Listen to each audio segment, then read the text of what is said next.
Hey liebe Leute, Mr. Geo Mike und ja, herzlich willkommen wieder auf unserem Kanal. Wir haben es jetzt endlich geschafft, wieder ein Commentary aufzuladen. Wir sind immer noch recht beschäftigt, sei es mit der Arbeit, mit den Prüfungen beim Rufus. Und ja, darum ist eigentlich unser Terminkalender recht voll. Und wir können halt nicht regelmäßig irgendwelche Videos auf unseren Kanal aufladen. Wir hoffen natürlich, dass sich das in den nächsten 2 Wochen wird beruhigen, dass wir uns wirklich ein bisschen mehr auf den Kanal können, beschäftigen und halt wieder in unseren normalen Rhythmus hineinkommen, dass so 2 Videos pro Woche raufkommen. Und ja, darum entschuldigen wir uns jetzt für die lange Wartezeit. Aber das wäre mal das Bild. Habe ich es endlich mal geschafft. Irgendwie das erste Mal ist es vergessen gegangen. Wo ich die Datei übergenommen habe, ist Adobe Premiere Pro. Und dann habe ich gerade arbeiten. Und das zweite Mal habe ich es nicht da, hat es gerendert, ist irgendwie in einem Mikro und weiss nicht was. Und jetzt soll es eigentlich funktionieren. Seht ihr da die 2 Töpfe mit dem einen Topf. Bin ich auf dem Balkon den Schnee geholt und im anderen habe ich halt einfach mal den Aggregatzustand von fest von Schnee zu flüssig gewechselt und mit dem Wasser habe ich dann endlich können rasieren und Haar machen. Also ja, recht viel Arbeit für eigentlich 10 Minuten Haarwaschen und Rasieren. Ja, wir haben eigentlich ein paar kleine Infos für euch.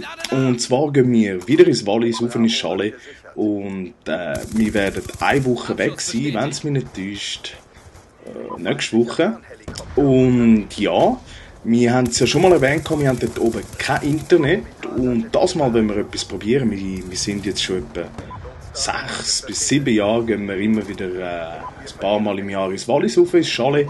Und jetzt haben wir eigentlich die Option ergreifen, dass wir zu der Swisscom gehen und dort kann man ja die USB-Sticks kaufen, wo man dann an PC kann ankoppeln und ins Internet können.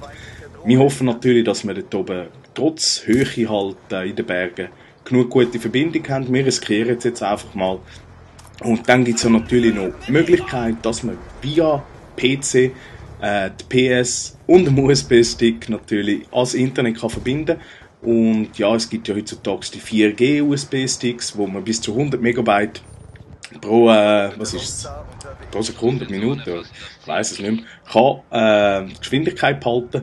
Und das probieren wir natürlich dann auch mit so einem Stick. Sollte das eigentlich machbar sein auf dieser Höhe, auch wenn man noch die Hälfte von der Verbindung hat. 50 Megabyte sollten länger. Und ja, dann könnten wir im Chalet oben natürlich zocken online, das wäre für uns natürlich das Highlight. Und wir könnten euch natürlich daran teilhaben, wie wir es dort oben haben, mit ein paar Videos, mit ein paar Fotos und natürlich ein paar Gameplays. Ja, das wäre so die allererste Info, dass ihr eigentlich bereit könnt sein, dass auch nächste Woche trotzdem wieder regelmäßig Videos kommen. Ja, die zweite Sache ist, ihr habt sicher das Video vom Giant und von uns gesehen. Und wir wollen eigentlich einen kleinen Aufruf machen, weil es beruht ja auf Gegenseitigkeit.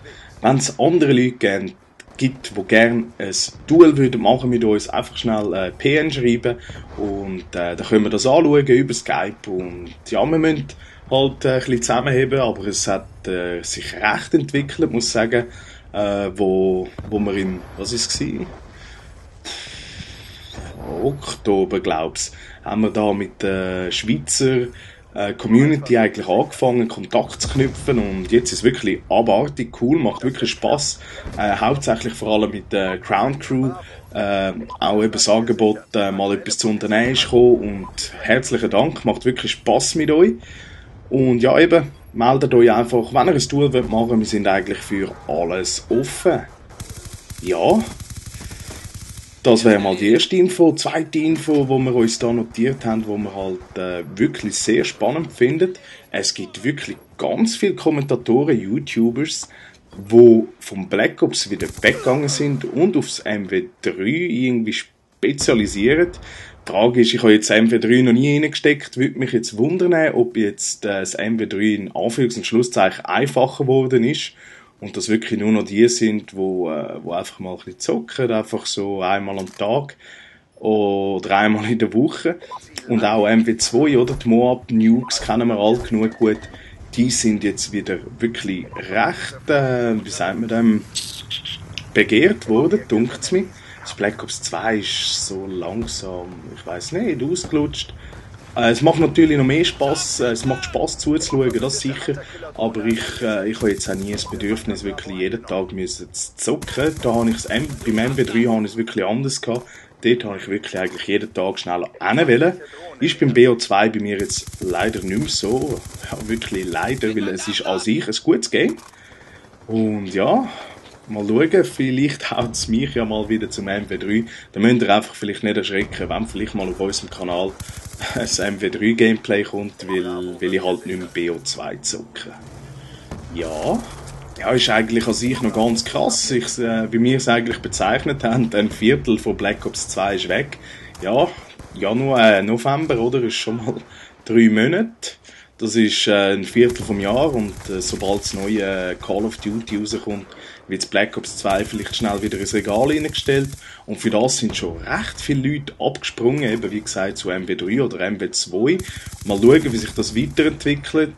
Vielleicht steigen noch mehr ab oder sie kommen wieder zurück. Ist eigentlich vielleicht noch recht spannend zu beobachten, wie viele Leute eigentlich weggehen und wie viele Leute bleiben.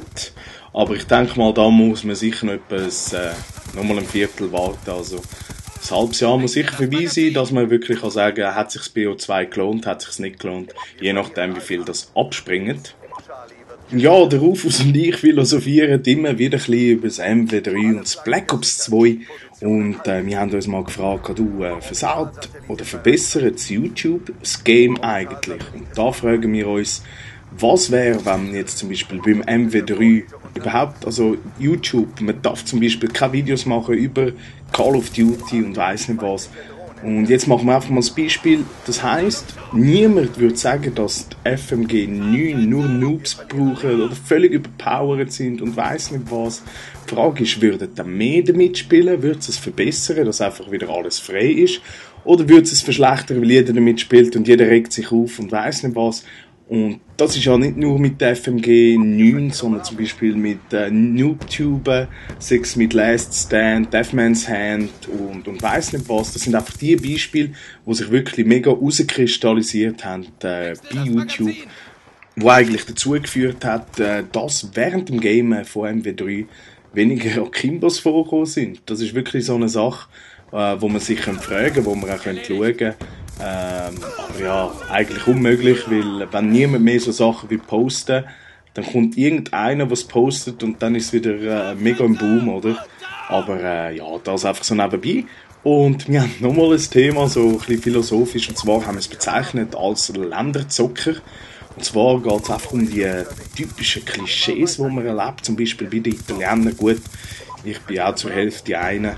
Und ja, Länderzocker, Klischees von Italienern, die schreien all die kleinen Mädchen, es fällt mir sogar selber auf, also wirklich kleine Leute, junge Leute, gut, die Italiener sind auch meistens recht klein, aber nein, junge Leute, die wirklich umeinander schreien, oder zum Beispiel, was ich vermehrt gesehen die Deutschen, die wirklich ragen oder weiss nicht was, Franzosen, die dich wirklich fertig machen bis zum Hurensohn und weiss nicht was, Gute gibt es überall, aber wirklich die Klischees wären mal spannend, aber das müssen wir halt wirklich so mit Live-Commentaries machen, dass man wirklich sieht, jetzt ist man wieder eine Lobby mit Deutschen, wie reagieren sie, doch wirklich das Klischee, die Mentalität, oder wie sieht es bei den Italienern aus, natürlich auch bei den Schweizern, wenn man mal wirklich gegen den Schweizer gegen Schweizer spielt. Also ich will da niemand ins falsche Licht rücken, also nicht falsch verstehen, ich habe nichts gegen Deutsche, Franzosen, Italiener und Schweizer, gar nichts. Das ist einfach so ein interessanter Punkt, wo vielleicht einfach mal lustig wäre, wo Spass würde machen, wo eigentlich auch aufschlussreich wäre. Einfach mal zu analysieren, was macht eigentlich welche Nation, wie reagiert sie während dem Zocken. So, ich muss mich ein bisschen beeilen. Der Rufus hat jetzt dann das Spiel fertig. Er hat gespielt mit der PDW 57 Schalldämpfer C4. Dann als Extras hat er Hardliner, Geist, Plündern, Zähigkeit, Taktikmaske. Als Abschusserie hat er Orbitalsatellit, Lodster und Schwarm und hat gespielt auf der Map Rape. Ich hoffe, es hat euch Spass gemacht. Mir hat es Spass gemacht. Man hört sich im nächsten Kommentar. Schönen Peace und out. Tschüss.